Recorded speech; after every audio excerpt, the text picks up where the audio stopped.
নমস্কাৰ আপোনালোক সকলোকে পুনৰবাৰ টিকে মাইণ্ডৰ অন্য এটা ৰাতিপুৱাৰ ধামাকাদাৰ খবৰলৈ স্বাগতম জনাইছো। অন্য দিনৰ দৰে আজিও আপোনালোকৰ বাবে দিনটোৰ কেইবাটাও গুৰুত্বপূৰ্ণ খবৰ লৈ আহিছো। ভিডিঅ'টো প্ৰথমৰ পৰা শেষলৈকে চাই থাকিব। আজিৰ খবৰ ওলাই পৰিছে প্ৰথমটো ওদালগুৰিৰ পৰা। ওদালগুৰিত যোৱাকালি এটা তেল ডিপোত কেইজনমান অনা অসমীয়াই মিলি এজন অসমীয়া যুৱকক বৰ বেয়াকৈ মাৰধৰ কৰিলে। আপোনালোকে হয়তো এই ভিডিঅ'টো সংবাদ মাধ্যমত পাইছে বা ছ'চিয়েল মিডিয়াত হয়তো এই ভিডিঅ'টো আপোনালোকে নিশ্চয়কৈ পাইছে। ভিডিঅ'টো শ্বেয়াৰ কৰিছিলে বিকাশ অসমে। বিকাশ অসমে যেতিয়া নেকি এইবিলাক বিষয়ৰ ওপৰত মাত মাতে তেতিয়া বিকাশ অসমক অসমৰ মানুহে ভাল নাপায়, অসমৰ মানুহে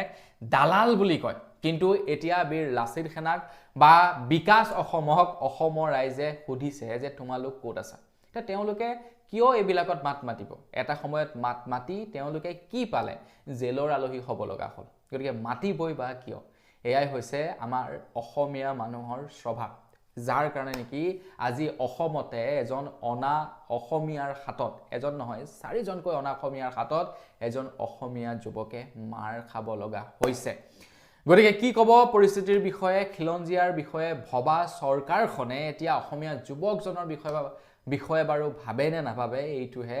ডাঙৰ কথা। তো বন্ধুসকল, এই দিন আহি পৰিছে চাওক, অনা অসমীয়াৰ হাতত অসমীয়াই মাৰ খাব লগা হৈছে আৰু তাত মাতিবৰ কাৰণে এতিয়া কোনো নাই। আগতে যি দুই এজন আছিলে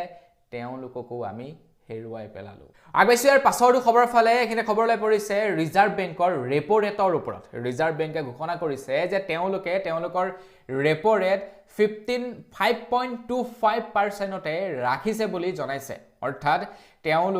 ৰিজাৰ্ভ বেংকে ৰেপো ৰেটৰ বৃদ্ধি কৰা নাই, যাৰ বাবে নেকি এতিয়া আপোনালোকৰ লোনৰ EMI ওপৰত কোনো ধৰণৰ ইফেক্ট নপৰে। মই এই খবৰটো আপোনালোকক এই কাৰণে জনাইছো, আপোনালোকে যদি এইটো সময়ত গাড়ী মটৰ কিবা কিবি ল'বলৈ যায় তেনে ক্ষেত্ৰত কিন্তু আপোনালোকক লুটিবলৈ চেষ্টা কৰিব পাৰে ফাইনেন্সসমূহে। ক'ব পাৰে যে এতিয়া যিহেতু যুদ্ধ বিগ্ৰহ কিবা কিবি হৈছে, তো তাৰ কাৰণে বেংকে ৰেট অফ ইণ্টাৰেষ্ট বৃদ্ধি কৰি দিছে। ৰিজাৰ্ভ বেংকে ৰেট অফ ইণ্টাৰেষ্ট বৃদ্ধি কৰিছে, কিন্তু ৰিজাৰ্ভ বেংকে ৰেপো ৰেট বৃদ্ধি কৰা নাই। কাৰণ যোৱাকালি মোৰ এজন দাদাই বাইক ল'বলৈ গৈছিলে, বাইকখন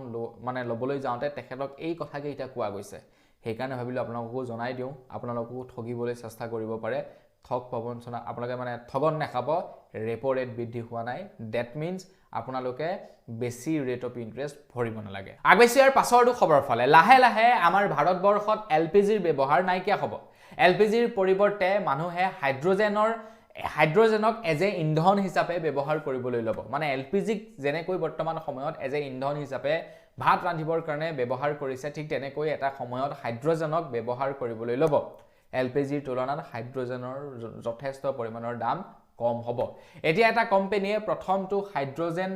তেওঁলোকে চৌকা নিৰ্মাণ কৰি উলিয়াইছে। আপোনালোকে হয়তো দেখা পাইছে, এইটোৱে হৈছে প্ৰথমটো হাইড্ৰজেন চৌকা। প্ৰথমটো হাইড্ৰজেন চৌকা বুলি নহয়, হাইড্ৰজেনৰ এটা মডেল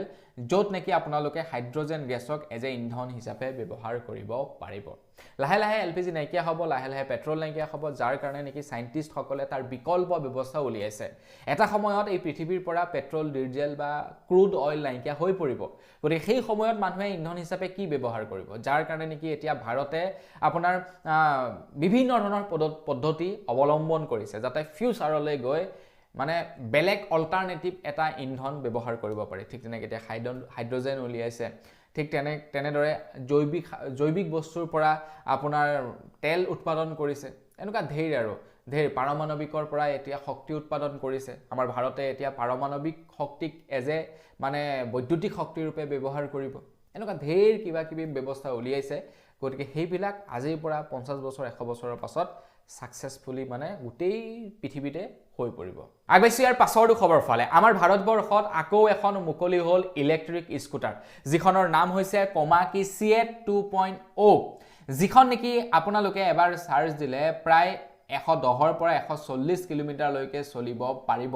এইখন অৱশ্যে কমাৰ্চিয়েল ব্যৱহাৰত বেছিকৈ ইউজ হ'ব, যেনে বস্তু বাহনি অনাৰ ক্ষেত্ৰত সুবিধা হ'ব। খুবেই ষ্ট্ৰং হয় এই স্কুটাৰখন। স্কুটাৰখনৰ সৰ্বমুঠ দাম হৈছে 1,09,499 টকা, যিখন নেকি সম্পূৰ্ণ চাৰ্জ হ'বৰ কাৰণে 3 পৰা 4 ঘণ্টাৰ সময় লাগে আৰু 60 পৰা 70 কিলোমিটাৰ পাৰ বেগেৰে চলে বুলি খবৰ ওলাই পৰিছে নতুনকৈ ওলাইছে CF 2.0 মানে কমাকাই কোম্পানীৰ যিখন চলাবৰ কাৰণে কিন্তু আপোনালোকক লাইসেন্সৰ প্ৰয়োজন হ'ব ষ্টাইলটো অকনমান ইউনিক বনাইছে মানে সেই চাইনাৰ টাইপৰ বনাইছে মানে ওলা উবেৰ বাকি স্কুটি বিলাকতকৈ অকনমান পৃথক কিন্তু ষ্ট্ৰং আছে খুবে আপোনালোকে কমাৰ্চিয়েল ইউজত ব্যৱহাৰ কৰিব পাৰিব ধৰি লওক আপোনাৰ দোকান এখন আছে চাউলৰ বস্তা একদমমান আনিব লাগে পিছফালে বান্ধি লৈ আহিব পাৰিব বা ধৰি লওক আপোনালোকৰ বেপাৰ বাণিজ্য কৰিবলৈ যায় সবজি তবজি লৈ যাব লাগে একদম ধুনীয়াকৈ আপোনালোকে লৈ যাব পাৰিব আবেচিয়াৰ পাছৰটো খবৰ ফালে আমাৰ অসমৰ যিসকল যুৱক যুৱতীয়ে নেকি বেংগলুৰুত কাম কৰে হায়দৰাবাদত কাম কৰে সেইসকল যুৱক যুৱতীৰ কাৰণে এটা বিৰাট ভাল খবৰ ওলাইছে এতিয়া আমাৰ অসমৰ পৰা বাহিৰলৈকে চলিব এখন স্পেচিয়েল ট্ৰেইন এখন নহয় অবিয়াসলি আসলে দুখনকৈ ট্ৰেইন নতুনকৈ সংযোগ কৰিছে বুলি খবৰ ওলাই পৰিছে আৰু সেই মানে ট্ৰেইন কেইখনত আপোনালোক যিসকলে বাহিৰত থাকে তেওঁলোকে সহজতে যাতায়াত কৰিব পাৰিব কেৱল বাহিৰত থকা বিলাকৰ কাৰণে মানে চলিছে স্পেচিয়েল ট্ৰেইন এটা খবৰ লোৱা অনুসৰি গ্ৰীষ্মকালীনৰ বাবে বিশেষ ট্ৰেইন চলিছে যিখন নেকি মহীশূৰৰ পৰা চলিব ডিব্ৰুগড়ৰ মাজত য'ত নেকি কেবাটাও ষ্টেচন আছে অসমৰ ধৰি লওক আমাৰ অসমত ক'বলৈ গ'লে গুৱাহাটীত ৰখিব উত্তৰ লখিমপুৰ ৰখিব আপোনাৰ গুৱাহাটী নহয় সৰি ৰঙিয়া উত্তৰ লখিমপুৰত ৰখিব লগতে ইফালে বিহাৰ নিউ কোচবিহাৰ ৰখিব নিউ জলপাইগুৰিত ৰখিব এনেকৈ বহু কেইটা বাহিৰৰ ষ্টেচনতো ৰখিব অসমৰো কেইবাটাও ষ্টেচনতো ৰখিব গুৱাহাটী নহয় ক্ষমা কৰিব আপোনাৰ ৰঙিয়াত ৰখিব নৰ্থ লখিমপুৰত ৰখিব ডিব্ৰুগড়ত ৰখিব এনেকৈ কেইবাটাও স্থানত ৰখিব যিখন ট্ৰেইনত নেকি 20টা ডবা থাকিব য'ত 2 টায়াৰ এচি থাকি মানে আপোনাৰ স্লিপাৰ কক্ষ থাকিব যিখন ট্ৰেইন নেকি আপোনালোকৰ কাৰণে এতিয়া চলিব অৱশ্যে দুখন ট্ৰেইন মুকলি কৰিছে স্পেচিয়েল ট্ৰেইন মহীশূৰৰ পৰা ডিব্ৰুগড়ৰ মাজত এই ট্ৰেইন দুখন চলিব বুলি জনাইছে যিসকল নেকি যুৱক যুৱতীয়ে বাহিৰত কাম কৰে তেওঁলোকৰ কাৰণে এই দুখন ট্ৰেইন স্পেচিয়েল ট্ৰেইন আগবাইছিয়াৰ পাছৰ খবৰ ফালে এখিনি খবৰ আই পৰিছে দিল্লীৰ পৰা দিল্লীত এতিয়া 1 এপ্ৰিল 2028 চনৰ পৰা বলে সম্পূৰ্ণৰূপে নিষিদ্ধ কৰিব পেট্ৰলৰ দ্বাৰা চালিত বাইকসমূহ নিউ দিল্লীত 2028 চনৰ 1 এপ্ৰিলৰ পৰা ইলেক্ট্ৰিক ভেহিকেলহে চলিব বুলি ঘোষণা কৰি দিছে মানে ইলেক্ট্ৰিক স্কুটাৰহে চলিব বুলি ঘোষণা কৰি দিছে তো এই নিয়মটো 1 এপ্ৰিল 2028 চনৰ পৰা সম্পূৰ্ণৰূপে বলবৎ কৰিব দিল্লীত এতিয়া দিল্লীতো যিবিলাক নেকি পুৰণা ভেহিকেল হেবিলাকটো টোটালি বেন কৰি দিছে পুৰণা ভেহিকেল বিলাকক পেট্ৰলো নিদিয়ে ডিজেলো নিদিয়ে গতিকে লাহে লাহে 28ৰ 1 তাৰিখৰ পৰাটো 28ৰ 1 এপ্ৰিলৰ পৰাটো সম্পূৰ্ণৰূপে বন্ধ কৰি দিব দিল্লীত আগবাইছিয়াৰ পাছৰটো খবৰ ফালে এখিনি খবৰ লাই পৰিছে ৰেল মন্ত্ৰালয়ৰ তৰফৰ পৰা কেন্দ্ৰ চৰকাৰৰ ফালৰ পৰা ৰেল বিভাগত এইবাৰ প্ৰায় 1,53,000 কোটি টকা খৰচা কৰিব ৰেল বিভাগত প্ৰায় 100টাতকৈও অধিক নতুন প্ৰকল্পৰ অনুমোদন দিছে বুলি কেন্দ্ৰ চৰকাৰৰ ফালৰ পৰা জনাইছে মানে আমাৰ ভাৰতবৰ্ষত ৰেল বিভাগত আৰু বহুত কাম হ'ব বহুত কাম নতুনকৈ ট্ৰেইন চলিব যেনেকৈ দুখন ট্ৰেইন দিলেই এতিয়া নতুনকৈ ট্ৰেইন সংযোগ কৰিব লগতে যিবিলাক নেকি ষ্টেচন আছে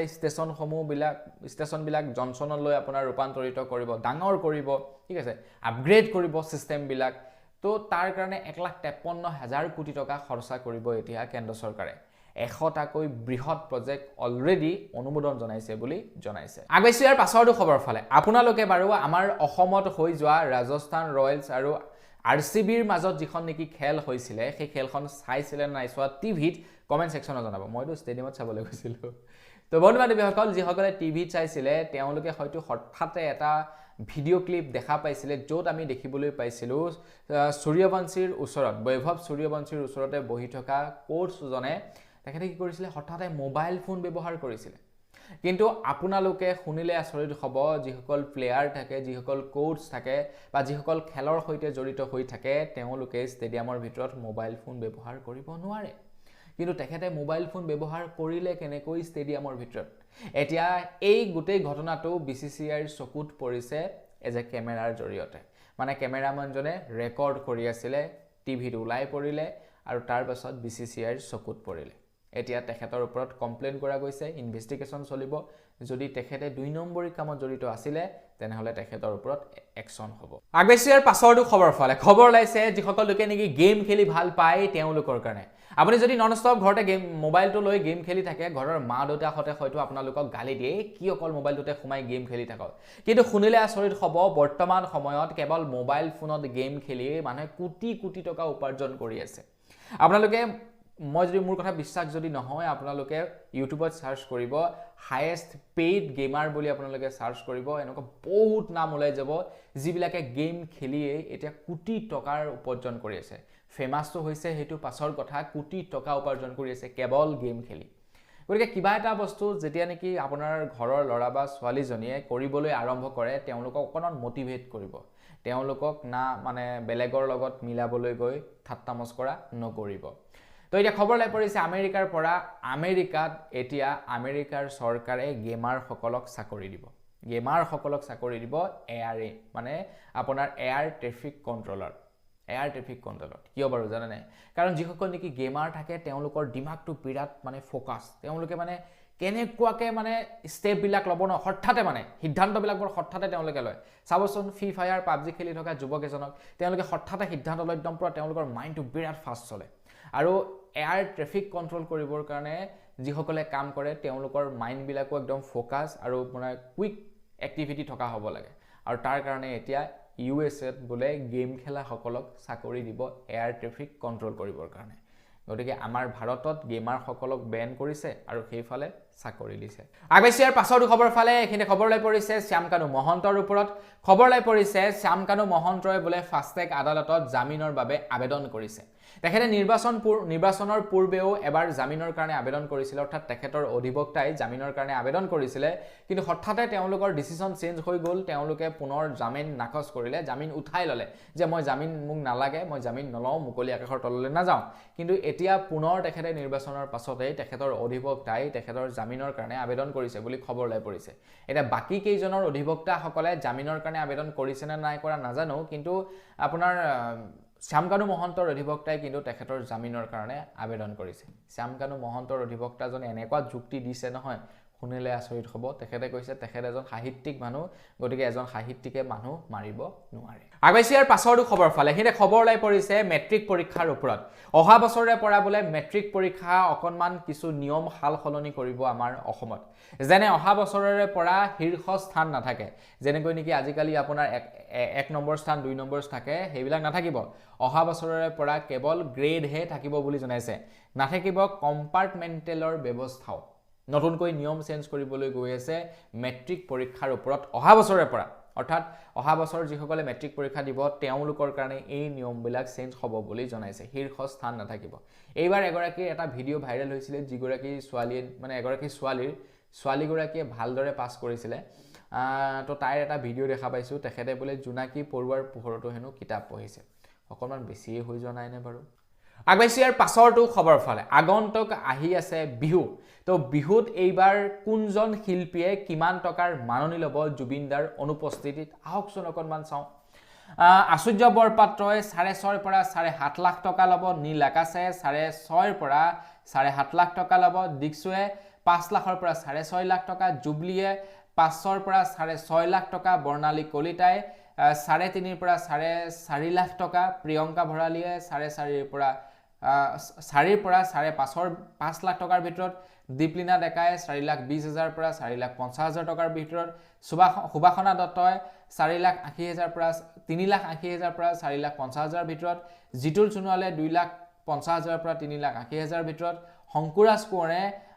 5 লাখৰ পৰা 6,50,000 ভিতৰত কুসুম কৈলাসে 5 লাখৰ পৰা 5,30,000 প্ৰবীণ বৰাই 4.5 পৰা 5 লাখ দীপান্দিতা ডেকাই 3,50,000 পৰা 4 লাখ নাহিদ আফৰিনে 3 লাখৰ পৰা 4.5 লাখ নীলোৎপল বৰাই 3 লাখৰ পৰা 3.5 লাখ মন্তুমণি শইকীয়াই 3.5 পৰা 4 লাখ পদ্মনাভ বৰদলৈয়ে 1,80,000 পৰা 3,50,000 ময়ূৰী দত্তই 2,50,000 পৰা 3,50,000 টকা মৌচুম গগৈয়ে 2 পৰা 3 লাখ টকা সানিধ্য ভূঞাই 2,50,000 পৰা 3 লাখ টকা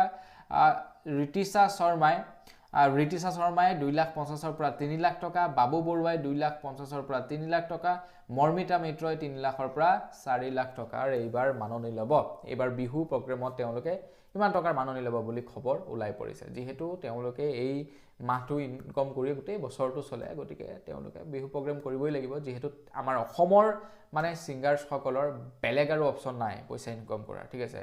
ফিল্ম খুব কম ওলায়, লিমিটেড, বছৰেকত 1-2খন ওলায়। গতিকে তেওঁলোকে ফিল্মত গান গায়ো বোলে পইচা ইনকম কৰিম তেনেকুৱা নহয়। গতিকে এই মাহটোৱেই তেওঁলোকৰ ইনকম চ'ৰ্চেছ আৰু গতিকে মই ভাবোঁ তেওঁলোকে তেওঁলোকৰ কাম কৰিবই লাগিব। আগবাইছোঁ ইয়াৰ পাছৰটো খবৰ ফালে। এইখিনিতে খবৰ ওলাই পৰিছে নাইজেৰিয়াৰ পৰা। নাইজেৰিয়াত বোলে সামৰিক বাহিনীয়ে এয়াৰ ষ্ট্ৰাইক কৰিছে আৰু য'ত নেকি শুনিলে আপোনালোকে আচৰিত হ'ব, প্ৰায় 200ৰো অধিক নিৰীহ লোকৰ মৃত্যু হয় বুলি খবৰ ওলাই পৰিছে। 200ৰো অধিক লোকৰ মৃত্যু হয় নাইজেৰিয়াত। শুনি বিৰাটেই ভাল লাগিছে। যিসকলৰ নেকি কোনো দুখেই নাছিলে তেওঁলোকে এয়াৰ ষ্ট্ৰাইকত নিজৰ প্ৰাণ হেৰুৱাব লগা হৈছে। যেতিয়া কোনোবা দুখন দেশৰ কাজিয়া পচাল হয় তো তাতে কিন্তু আপোনাৰ যিসকল নেকি সৰ্বসাধাৰণ মানুহ, যিসকলৰ নেকি এইবিলাকৰ লগত কোনো লেনদেন নাই, লেটিপেটি নাই, সেই মানুহবিলাকো বিপদত পৰে। আগবাইছোঁ ইয়াৰ পাছৰটো খবৰ ফালে। এইখিনিতে খবৰ ওলাই পৰিছে কুংকি চৌধুৰীৰ ওপৰত। কুংকি চৌধুৰীক পাণবজাৰ আৰক্ষীয়ে 2 ঘণ্টা ধৰি যোৱাকালি জেৰা চলাই বুলি খবৰ ওলাই পৰিছে। কুংকি চৌধুৰী চিনি পাইছে আপোনালোকে। তো কুংকি চৌধুৰীয়ে মানে ভুল কৰিছিলে কি, নিৰ্বাচনৰ দিনাখন 9 এপ্ৰিলৰ তাৰিখৰ দিনাখন তেখেতে মানে কি হৈছিলে, আপোনাৰ য'ত নেকি ভোট দিয়ে আৰু ভোটকেন্দ্ৰই গৈ তেখেতে মানে খবৰ লৈছিলে ৰাইজৰ, কিন্তু সেইটো সম্পূৰ্ণৰূপে মানে নিয়মৰ বাহিৰত আছিলে। কিন্তু তেখেতে গৈ খবৰ লৈছিলে, যাৰ কাৰণে নেকি তেখেতৰ ওপৰত এজাহাৰ দাখিল কৰা হয় আৰু এজাহাৰৰ ভিত্তিতেই তেখেতক সোধপোছ কৰিলে 2 ঘণ্টা ধৰি মানে তেখেতক কুংকি চৌধুৰী। এতিয়া অসমৰ জ্যেষ্ঠ অধিবক্তা শান্তনু বৰঠাকুৰে কৈছে যে কুংকি চৌধুৰীক মাতি জেৰা কৰিলে পুলিচে, কিন্তু সেই একেখিনি পুলিচেই এতিয়া নিৰ্বাচনৰ সময়ত বিজয় গুপ্তাই বিদ্যালয়ত নিৰ্বাচনী প্ৰচাৰ সভা আয়োজন কৰাৰ বাবে সেই একেইখিনি পুলিচে এতিয়া বিজয় গুপ্তাক জেৰা কৰিব পাৰিবনে? সকলো অসমীয়া মানুহে কুংকিৰ পক্ষত থিয় হ'ব লাগে বুলি তেখেতে ভাবে। গতিকে তেখেতে কৈছে যে যি অসম আৰক্ষীয়ে নেকি কুংকি চৌধুৰীয়ে সামান্য ধৰি লওক ভুল কৰাৰ কাৰণে জেৰা কৰিলে 2 ঘণ্টা ধৰি, সেই অসম পুলিচে এতিয়া আপোনাৰ গুপ্তাক ধৰি আনি জেৰা কৰিব পাৰিবনে, যিহেতু গুপ্তাৰ ওপৰত FIR ৰুজু কৰিছে। আগবাইছোঁ ইয়াৰ পাছৰটো খবৰ ফালে। এইখিনি খবৰ ওলাই পৰিছে গুৱাহাটী মহানগৰীৰ পৰা। দুজন অনা অসমীয়াই এগৰাকী অসমীয়া ছোৱালীৰ চাদৰ মেখেলা ফালি পেলায়। মানে সামান্য ভুল হৈছিলে, কিবা ভুলবশতঃ মানে সেই গুপ্তা পৰিয়ালৰ 2জন যুৱকৰ গাড়ীত কিবা মানে অকণমান স্কেটছ বহিছিলে নে কিবা হৈছিলে আৰু তো সেই সামান্য ভুলৰ কাৰণে 2জন অনা অসমীয়াই এগৰাকী অসমীয়া যুৱতীৰ কাপোৰ পৰ্যন্ত ফালি দিয়ে। চাওক আমাৰ অসমীয়াৰ এতিয়া স্থিতি কি। এই সম্পৰ্কত কিন্তু চৰকাৰ পুৰা নিমাত। গতিকে যি চৰকাৰে নেকি খিলঞ্জীয়াৰ কাৰণে মাত মাতে, সেই খিলঞ্জীয়াৰ অৱস্থা এতিয়া এয়া, যাৰ কাৰণে নেকি অকণমান বেয়া লাগে। তো বন্ধুসকল খবৰ ওলাই পৰিছে অসমীয়া যুৱতীৰ চাদৰ মেখেলা ফালি বীৰত্ব দেখুওৱা গুপ্তা পৰিয়ালৰ 2 সদস্যক আৰক্ষীৰ জালত প্ৰতীক গুপ্তা আৰু কীৰ্তি গুপ্তা নামৰ 2 অনা অসমীয়া শুকুৰবাৰে সামান্য দুৰ্ঘটনাক কেন্দ্ৰ কৰি ফাঁচী বজাৰত আক্ৰমণ কৰিছিল 2 অনা অসমীয়াই এগৰাকী অসমীয়া যুৱতীৰ গাত। আৰু তাৰ পাছতেই তেওঁলোকক এতিয়া অসম আৰক্ষীয়ে এৰেষ্ট কৰিছে। মোৰ মতে অসম আৰক্ষীয়ে এৰেষ্ট কৰিবলৈ থাকিবই নালাগে, পাব্লিকে বৈদ্য ধুলাই দিব লাগে। মোৰতো মানে এইবিলাকত মানে বৈদ্য গৰম উঠে, মানে ওলাওঁতে এথাপৰ সোমাওঁতে এথাপৰ দিবলৈ মন যায়। আগবাইছোঁ ইয়াৰ পাছৰটো খবৰৰ ফালে। আমাৰ অসমত এইবাৰ 3খনকৈ IPL মেটচ হ'ল আৰু 3খন IPL মেটচ এইবাৰ সুকলমে হৈ গ'ল। তো সেইবাবে এতিয়া আমাৰ অসম ক্ৰিকেট এছ'চিয়েশ্যনৰ তৰফৰ পৰা যিসকল নেকি আপোনাৰ ষ্টাফে সেই IPL মেটচ কেইখনত কাম কৰিছিলে তেওঁলোকলৈ এতিয়া 25 লাখ টকা অসম ক্ৰিকেট এছ'চিয়েশ্যনে আগবঢ়াব বুলি খবৰ ওলাই পৰিছে। মানে বহুত মানে বিৰাট এইবাৰ ভালকৈ কাম কৰিলে। বৰষুণ দিছে, কিন্তু ফিল্ডত আপোনালোকে যদি খেল চাবলৈ গৈছে নিশ্চয়কৈ গম পাইছে বৰষুণ খুব মানে ধামাকা বৰষুণ দিছে। ধামাকা বৰষুণৰ পাছতো ফিল্ডখন তেওঁলোকে তিতিবলৈ নিদিলে, ফিল্ডখন চাফা কৰিলে একদম। মানে তেওঁলোকেও বিচাৰিছে যে খেলখন হওক আৰু চবেই মানুহে আশা কৰিছে ন খেলখনৰ কাৰণে, ইমান টকা খৰচা কৰি গৈছে। আমি ভাবক লখিমপুৰৰ পৰা গৈছোঁ গুৱাহাটীলৈ খেলখন চাবৰ কাৰণে, টিকট কাটি ইমান কষ্ট কৰি গৈছোঁ। গতিকে আমাৰো হাত থাকে ন খেলখন চাবলৈ, যদি খেলখন নহ'লহেঁতেন। তো তেওঁলোকেও সেই হিচাপত মানে পূৰ্ণ সহযোগিতা কৰিছে, যিমান পাৰে সিমান তেওঁলোকে ফাষ্ট কামবিলাক কৰিবলৈ চাইছে যাতে খেলখন সুকলমে হৈ যাওক আৰু সুকলমে হৈ গ'ল তিনিওখন খেলেই হ'ল যাৰ কাৰণে এতিয়া অসম ক্ৰিকেট এছ'চিয়েশ্যনৰ পৰা 25 লাখ টকাৰে তেওঁলোকক পুৰস্কৃত কৰিছে আগবাইছি ইয়াৰ পাছৰটো খবৰ ফালে এইখিনিতে আপোনালোকক এটা প্ৰশ্ন সুধিব বিচাৰোঁ কোনো এগৰাকী ব্যক্তিয়ে বা কোনো এজন ব্যক্তিয়ে যদি কিবা কাৰণত কংগ্ৰেছক বা ৰাইজৰ দলক বা বিজেপিক ছাপোৰ্ট নকৰে তেনেহ'লে সেই মহিলাগৰাকীয়ে বা সেই পুৰুষজনে চৰকাৰী আঁচনিৰ সুবিধাৰ পৰা বঞ্চিত হ'ব লাগে নেকি আপোনালোকে কি ভাবে কমেণ্ট ছেকশ্যনত জনাওকচোন মোৰ মতে যি পাৰ্টিয়ে নহওক নিজৰ পকেটৰ পইচাৰ পৰা বাপেকৰ ধন নিদিয়ে গতিকে ছবি পাব লাগে বছ মোৰ মতে সেইটো কথা কংগ্ৰেছেও পাব লাগে বিজেপিও পাব লাগে এজিপিও পাব লাগে বৰঞ্চ কংগ্ৰেছবিলাকক বেছিয়ে দিব লাগে বৰঞ্চ ৰাইজৰ দলবিলাকক বেছিহে দিব লাগে আৰু যদি ভৱিষ্যতলৈ মানে মিত্ৰজোঁটে চৰকাৰ গঠন কৰে বিজেপি ছাপোৰ্টাৰসকলক বেছিয়ে দিব লাগে যাতে তেওঁলোকৰো মন গ'লে আৰু তেওঁলোকেও যাতে মানে বিৰোধী মিত্ৰজোঁটত আহি যোগদান কৰে তো যোৱাকালি এটা ভিডিঅ' প্ৰচাৰ মানে এটা কল ৰেকৰ্ডিং প্ৰচাৰ হৈছে য'ত নেকি এজন বিজেপিৰ কৰ্মকৰ্তাই ফোন কৰিছে এগৰাকী মহিলাগৰাকীৰ কিন্তু স্বামী নাই তেখেতে কংগ্ৰেছৰ পুলিং এজেণ্ট হৈছিলে যাৰ বাবে কল কৰি মানে দাবী ধমকি দেখাইছে যে আপুনি মহিলা উদ্যমিতা আঁচনিৰ পইচা পাইছেনে অৰুণোদয় পইচা পাইছেনে বোলে পাইছোঁ তাৰ পাছতো কিয় কংগ্ৰেছক ছাপোৰ্ট কৰে নেক্সট বাৰ চাই লওক গতিকে সেইবিলাকক কৰু বিতৰণ দিব লাগে ধুলাই দিব লাগে এই মানুহবিলাকক আগবাইছি ইয়াৰ পাছৰটো খবৰ ফালে এইখিনিতে খবৰ লৈ পৰিছে কৃষ্ণমণি চুতীয়াৰ ওপৰত কৃষ্ণমণি চুতীয়াই বোলে এইবাৰ জুবিন দাক সন্মান জনাই অসমৰ বিহু মঞ্চসমূহত পইচা নলয় বুলি তেখেতে ঘোষণা কৰিছে যে তেখেতে গান গাবৰ বাবে মাননি নলয় কেৱল যাতায়াতৰ খৰচা আৰু লগতে তেখেতৰ লগত যিসকল বাদ্যযন্ত্ৰকাৰী যাব তেওঁলোকৰ দৈনিক হাজিৰাটো দি দিলেই হৈ যাব মানে আজিকালি গায়কবিলাকে কি হয় ঢেৰ পইচা লয় ন তো ঢেৰ পইচাৰ মাজতেও কথা থাকে বাৰু কিছুমান আপোনাৰ বিহু কমিটি আকৌ পইচাই নিদিয়ে নহয় তেওঁলোকক আধা পইচা দিব আধা নিদিয়ে এনেকুৱা ঢেৰ হয় তো বাৰু যি কি নহওক সেইবোৰ পাছৰ কথা কিন্তু কৃষ্ণমণি চুতীয়াই পইচা নলওঁ বুলি ঘোষণা কৰিছে আগবাইছি একেবাৰে শেষৰটো খবৰ ফালে একেবাৰে শেষৰ খবৰটো ওলাই পৰিছে ৰিজাৰ্ভ বেংকৰ ওপৰত ৰিজাৰ্ভ বেংকে ঘোষণা কৰিছে যে এতিয়াৰে পৰা গুগল পে ফোন পেৰ জৰিয়তে আপোনালোকে যদি কাৰোবাক পইচা ট্ৰান্সফাৰ কৰে তেন্তে 10,000 টকাহে কেৱল এটা সময়ত ট্ৰান্সফাৰ কৰিব পাৰিব এটা সময়ত 10,000 টকা ট্ৰান্সফাৰ কৰাৰ 1 ঘণ্টা ৰৈহে আকৌ 10,000 টকা ট্ৰান্সফাৰ কৰিব পাৰিব বুলি জনাইছে যাতে আপোনালোকে ভুল মানুহক পইচা নিদিয়ে যাতে আপোনালোকৰ লগত স্কেম হ'লেও যাতে আপোনালোকে বেছি টকা হেৰুৱাব নালাগে তাৰ কাৰণে এই নিয়মটো বনাইছে আৰু তাৰ লগতে ভাল খবৰ এটাও আছে এতিয়াৰে পৰা আপুনি যদি আপোনালোকৰ পইচা স্কেমাৰে নিয়ে বা আপোনালোকে যদি ধৰি লওক মানে কি হ'ল আপোনালোকে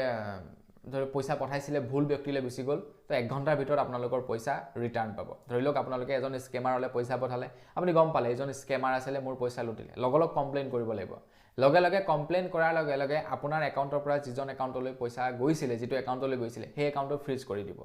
বাইচান্স যেনিবা আপুনি কমপ্লেইন কৰাৰ আগতে সেই ব্যক্তিজনে সেই পইচাখিনি বেলেগ এটা একাউণ্টলৈ মানে ট্ৰান্সফাৰ কৰি দিলে তেতিয়া যিটো একাউণ্টলৈ ট্ৰান্সফাৰ কৰিলে সেই একাউণ্টটো ফ্ৰিজ কৰিব যদি কিবা কাৰণত কেছ পইচা উলিয়াই লৈ আহিলে এটিএমৰ পৰা তেতিয়াতো তেখেতে আৰু ফচিলে আৰু